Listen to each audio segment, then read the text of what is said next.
La meditación continua y el recuerdo de Dios.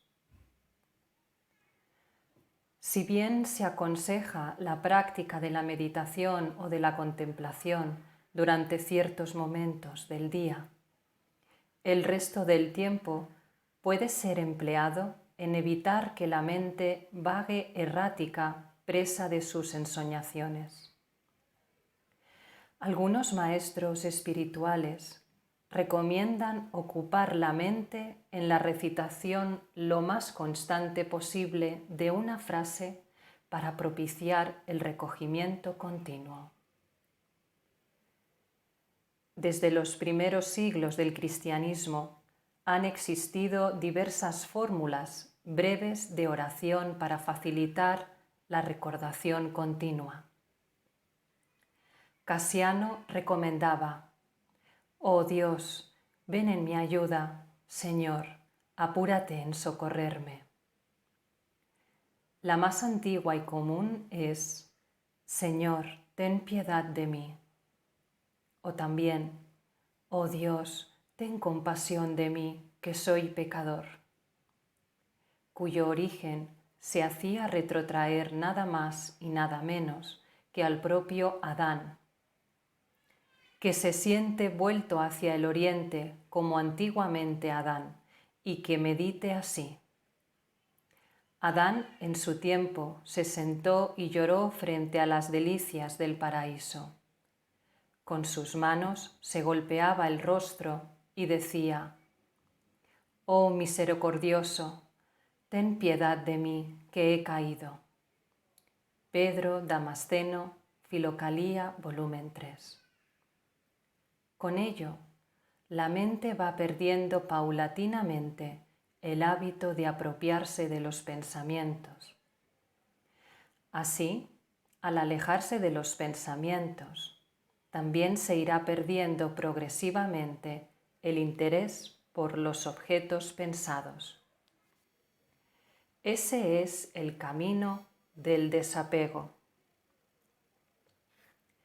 En suma, debemos buscar la morada y golpear a la puerta con perseverancia mediante la oración.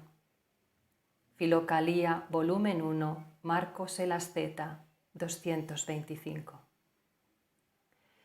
De esta manera, en cuanto Dios está siempre dentro de mí, recógete en Dios, que toda la noche estás en oración, o por lo menos se cuenta como si la tuvieras. Cualquier momento del día o de la noche es apto para la meditación, incluidos los momentos aparentemente más triviales. A donde quieras que te hallares, que no tienes qué hacer, recógete en Dios. Aún estando haciendo tus necesidades, has de procurar estar recogido. La verdadera paz interior consiste en tener el corazón siempre fijo y firme en el amor de Dios por un continuo y nunca interrumpido deseo, de manera que ninguna otra cosa apetezca. De esta manera, llegará un momento en que el otrora hábito de estar en presencia de Dios se tornará tan natural y espontáneo que acabará dando paso a una forma sutil, constante y superior de existencia en la que el ego es desactivado y trascendido para dar paso a un estado de autoconsciencia lúcida y serena. La oración continua, también llamada recordación de Dios, no es un exceso, sino un mandamiento del Señor. Hay que rezar siempre sin cansarse, rezad incesantemente. Por encima de los mandamientos está aquel que los abarca todos, el recuerdo de Dios. Acuérdate del Señor, tu Dios, en todo momento. Deuteronomio 8:18. En relación con este se quebrantan los demás mandamientos y en virtud de él se observan.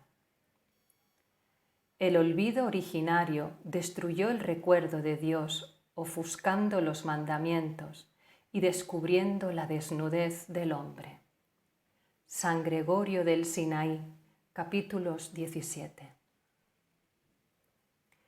La práctica del recuerdo de Dios, Neme Deo, Memoria Dei, ha sido y sigue siendo una de las más útiles para facilitar la rendición y anonadamiento del ego.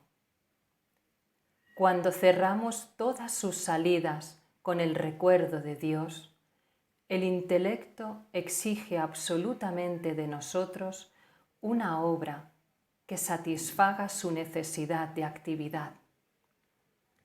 Por lo tanto, deberemos darle solamente el Señor Jesús como íntegra aplicación para su objetivo. Filocalia, volumen 1, Diácodo, definiciones 59. La recordación, es decir, el hábito de tener la mente ocupada en pronunciar o invocar los nombres de Dios, debe prolongarse hasta llegar a ser casi incesante. Cuando andas, cuando comes, cuando bebes y cuando no haces nada. Su fin es recoger los pensamientos dispersos en las preocupaciones terrenas para dirigir hacia Dios el espíritu concentrado y purificado. De esta manera, cuando la mente es privada de su alimento ordinario, los pensamientos erráticos, se vuelve sobre sí misma. O dicho en otros términos, cuando el ego deja de apropiarse o de alimentarse de deseos y pensamientos, se debilita y acaba por fenecer de inanición. Cuantas veces suceda que se multipliquen en nosotros los pensamientos, les arrojaremos nuestra invocación a nuestro Señor Jesucristo y los veremos de inmediato disueltos como humo en el aire, tal como la experiencia nos enseña. Y entonces, habiendo dejado solo al intelecto, empezaremos de nuevo con la atención continua y la invocación. Y cada vez que pasemos por esta prueba, actuaremos así, manteniendo siempre la exequia de nuestro intelecto, incluso respecto de los pensamientos que parecen ser buenos, teniendo cuidado de estar vacío de pensamientos, de modo que los ladrones no se escondan allí. Filocalia, volumen 1, Esiquio, Discurso sobre la sobriedad, 103. Finalmente, hay otro aspecto de la recordación del nombre de Dios.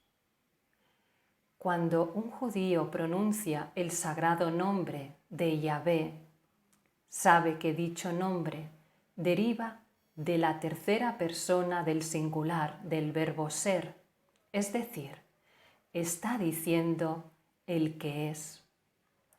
De igual manera, el musulmán que pronuncia el sagrado nombre de Allah sabe que se está refiriendo a una arcaica forma del mismo tiempo verbal.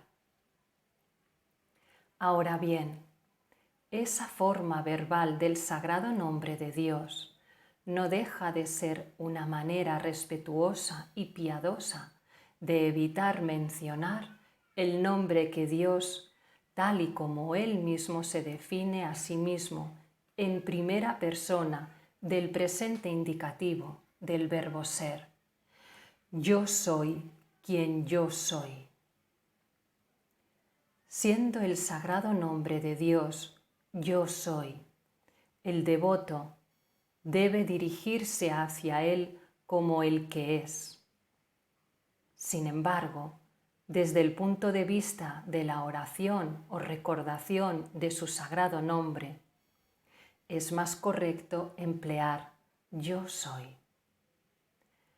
Esto nos introduce en una vía meditativa empleada por la mística judía y cristiana que puede rastrearse en diversos textos bíblicos. Así, cuando Jesucristo dice: yo soy el camino, la verdad y la vida, ningún hombre llega al Padre sino por mí. San Juan 14, 6.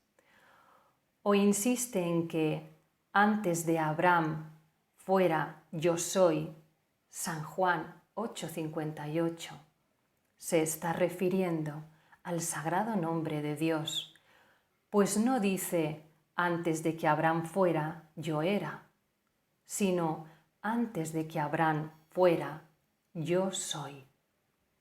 Y en otro pasaje añade que yo y mi Padre somos uno.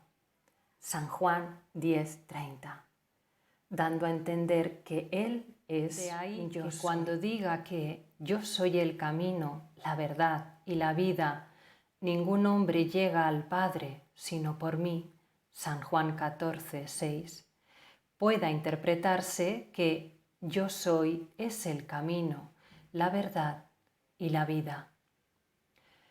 Como habrá comprendido el lector, entre estas líneas de la Biblia yace más o menos enmascarado un antiguo método de meditación que ha sobrevivido en la tradición monástica cristiana y que tiene uno de sus exponentes medievales más conocidos en el método explicado en el texto titulado El libro de la orientación particular, que es la continuación de la nube del no saber.